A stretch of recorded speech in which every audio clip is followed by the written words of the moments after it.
Bismillahirrahmanirrahim. Assalamu alaikum.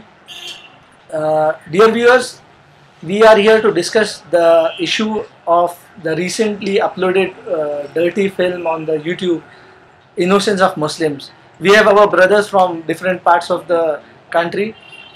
We would like to ask them few questions about the issues being raised by this movie. Okay, brothers, you are aware of the recent movie uploaded on the YouTube that has created havoc all over the country. How do you look at it? Basically, first thing is that I don't think this is a movie. Even a mature filmmaker can read this as a child's fun. Actually, this is not a movie. It's a just a childish task done by these particular people. Because even if you think from the technology perspective, there is no quality in this particular movie. It looks like the shooting is done in a very poor fashion. And second thing, if you think about the content as well, even there is. I tried to see that movie, but I don't think so.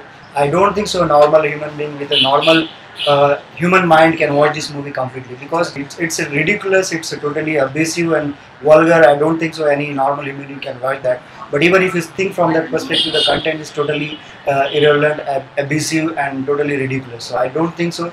This isn't a movie at all. This is just some work of shaitan or something. Okay, we understand that this is not meeting any criteria of film and is not. We should not call it as a movie. It is just a video with certain objectives. My question to you now is, why Muslims are reacting to such a video which is uploaded? Muslims, they always have respect for all the sacred things they consider in their religion. Whether it be the Prophet, their scripture, whether it be the mosque, whatever. If you malign it, if you defame any of the sacred things, they react. They are very sentimental about it. And the way we have been brought up, the way we have in our own scriptures, the respect for our Prophet in our own lives, respect for God and His Prophet in His books, then our own life. This is what we have been taught. I think that is why Muslims are reacting, and they will react. They respect a lot. The West has a problem that they create mockery of their own prophets, of their own sacred things. So they do. It's something we can say that it is something very unique or something very amazing for them. And they frame it as an overreaction. But for Muslim, it is a very sentimental issue. You cannot defame it. They very much respect their prophet, all the sacred things. I think so. Muslims are not overreaction. It's a natural reaction from Muslim.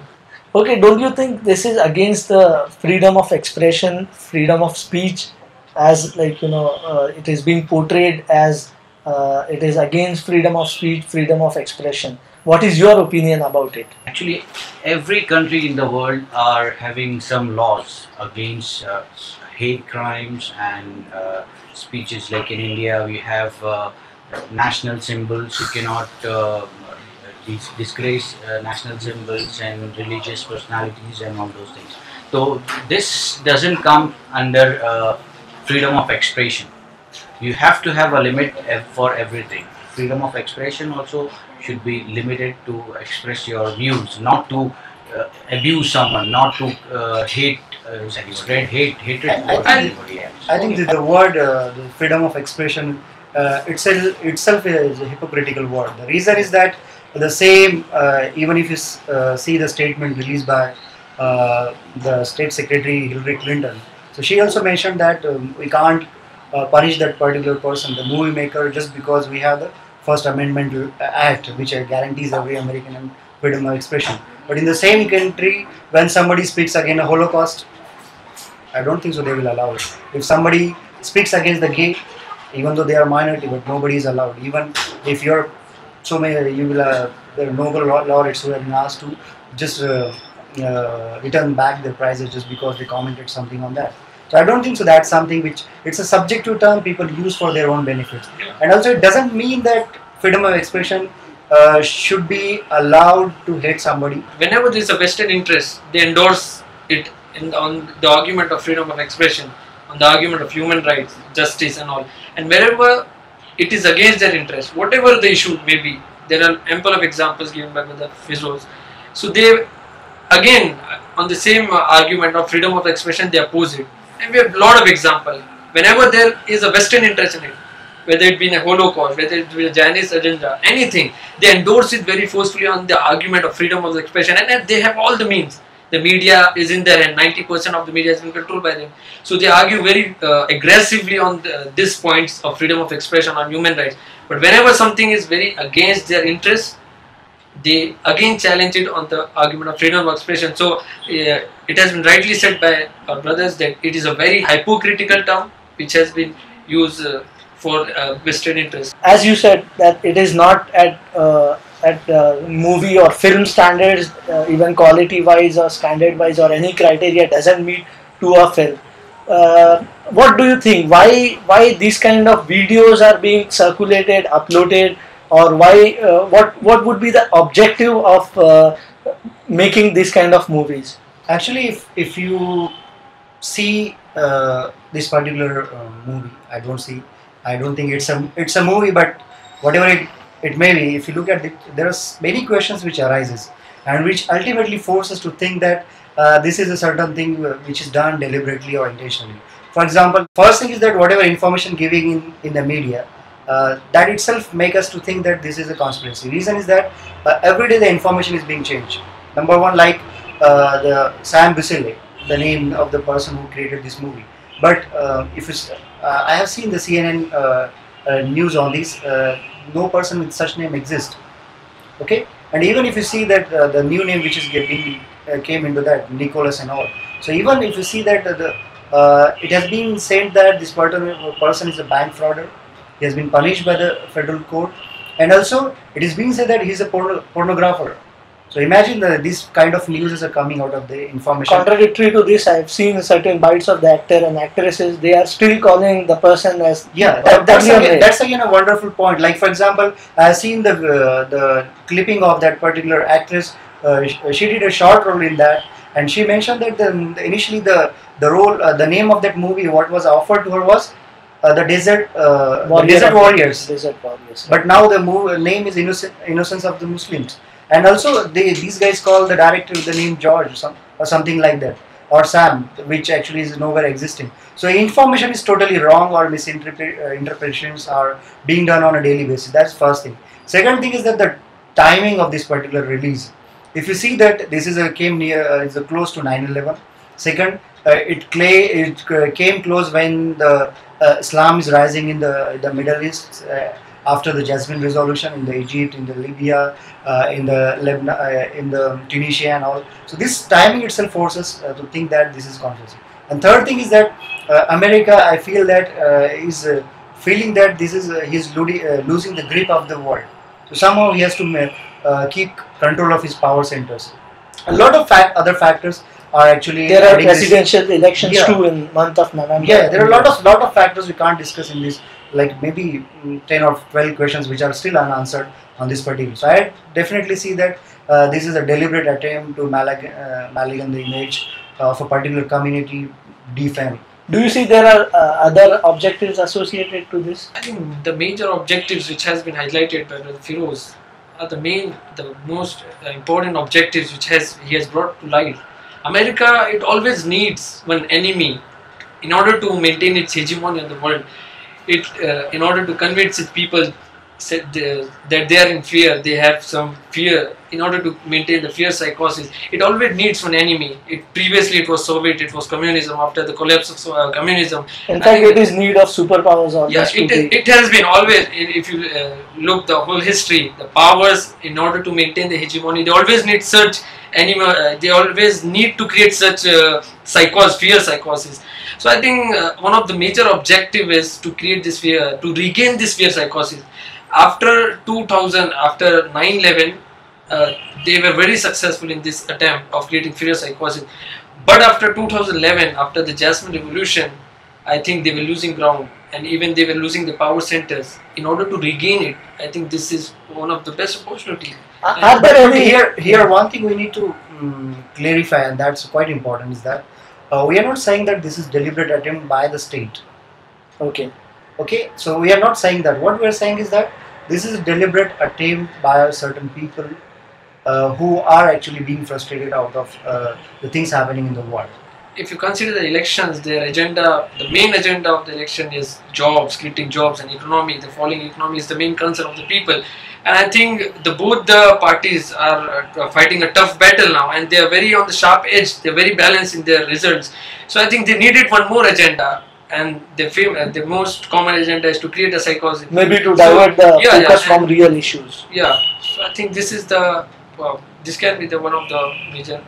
Okay, over the reactions, how do you see killing of US ambassador in Libya? What is the motive behind it? Why people, the protester killed Libyan US ambassador? As a Muslim, killing any innocent is definitely taken it very seriously, and it is not allowed, and it is being agreed by each and every person in Islamic world. But here in this case, there are contradictory reports coming in. There are reports that the ambassador and the staff died because of suffocation and not because of any wounds or direct attacks. And immediately after that, warships have been moved to that region, and that raises again other conspiracy theories or similar incidents have been taken place in the past. Yeah. In June also this embassy was attacked, but that time there was no release of this movie and there was no warship coming in that area. Basically, if Islam doesn't promote any killing of innocents, that's being truly condemned in the Quran. If you kill an innocent, it's similar like you are killing a whole humanity. So it's out of question for a follower of Islam that he can harm an innocent. So there is no reason for that. But okay, looking at all these conspiracies, these issues, all over reaction all over the world, what should be the response or reaction of Muslim individually or collectively to such an issue or such an allegation on Prophet or on Islam? How should we react, Brother Kamil? I think the conspirators are very intelligent. They know the Muslim mindset, and by creating such issues, they know there will be reactions. And I say the Muslims are working on their agenda, and the Muslims should stop working on others' agenda. I think this is something not new in the history of Islam. There has been allegation, there has been defamation of the Prophet in his own life, and there was a period of tolerance for 13 years in Makkah and 2 years in Medina. If you add up the period, it's 15 years of tolerance of campaigning. I think Muslims should not just protest, but they should project their life through their self and through campaign. I think if 1 lakh people are coming in the streets for protesting against the Prophet, instead of that 1 lakh people, if they are presenting Islam, if they are distributing a lot of leaflets, if they are introducing, you must know this man. I think I appreciated a very nice campaign in US. You must know this man. Such campaign should be promoted at this. This should be used as an opportunity. So I think this should be our reaction. And when we protest in a violent way, when we when we create a havoc, this is something we are working on their agenda. So Muslims should come out of this mindset, and they should be they should take this incident and give it a positive turn, I would say.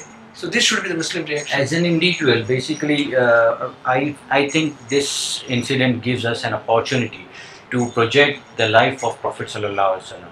And his life is so beautiful, so interesting that every human being on the earth will be interested to learn about him. And I think this opportunity should be encashed and should be told to each and every person in the humanity that Prophet Muhammad Sallallahu Alaihi Wasallam is not only for Muslim, he is for entire humanity. He is the role model for each and every one of us. If anybody is defaming any particular religion just because he's out of his sick mind, definitely this is a bad thing for all. It's not only for Muslims. So this kind of incidents happened, and that actually created chaos in the many areas. So I don't think so. First thing, this is not the only issue of Muslim. This is a humanitarian problem that all the people from all the faiths should come together and condemn, and that's they did. Even the church, the bishops, they came forward.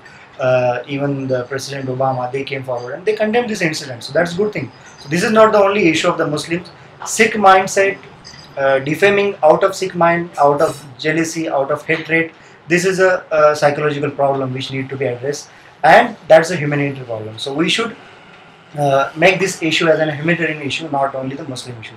Second thing is that whenever, not only related to this particular incidents, whenever such things happens, we need to think in a constructive way, because as brother mentioned, right, we should not act like a puppet of emotions, that somebody is throwing a stone in the pond and waves are being generated.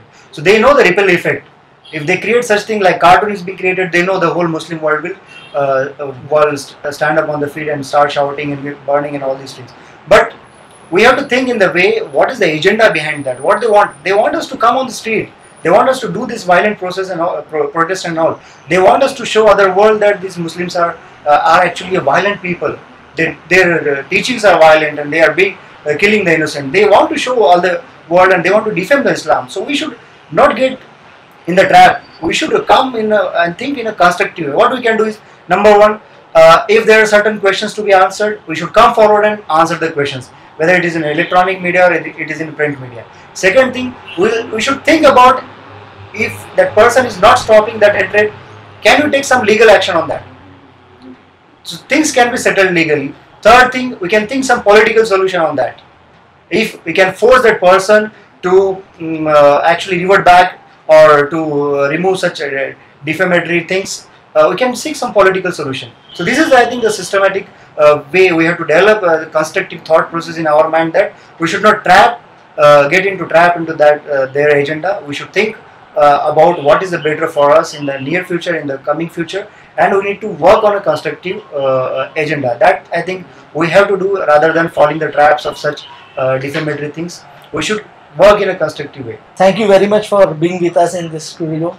So, my friends, we have discussed today in detail about the recent issue of the film which is uploaded on the YouTube, and we have concluded that we should react in positive manner, we should react constructively, and they have created an opportunity for us, and it is now a challenge for us to answer their queries, answer their question. We should present Islam, we should present the life of Prophet Muhammad sallallahu alaihi wasallam to all over the world, and that is our important job for us to do.